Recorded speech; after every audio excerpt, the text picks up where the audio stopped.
всеки гаси с моето сърце и накрая едно и също притъпяване. Думата никой не му отдаваше и не съм между мозък и сърце, а между хора вдигам две ръце. За двуличието им видях как може да си набия дестал и как всеки би да заебал. В най-големият ти провал видях толкова неща, че хората ме отвратиха, със социалния им живот се примириха.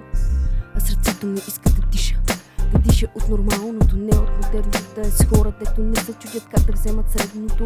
Да е с такива, дето не живеят в трендинга. Да е с такива, дето са себе си. Да е с такива, дето спомени създават. Да е с такива, дето не предават. Да е с такива, дето остават. Искам някой, дето няма да ме предаде. Искам някой, дето да си следва мечтата, няма да ме спре. Искам някой, дето до мен ще е. Искам някой, дето няма да ме предаде. Искам някой, дето да си следва мечтата, няма да ме спре. Искам някой, дето до мен ще е.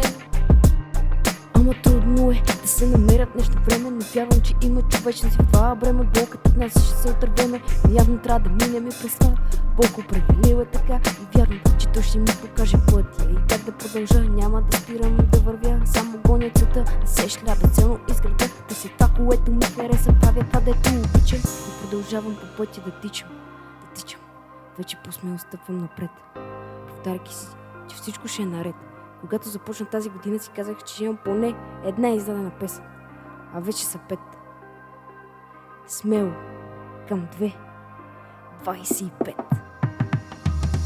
Искам някой, дето няма да ме предаде. Искам някой, дето да си следва мечтата, няма да ме спре. Искам някой, дето до мен ще е.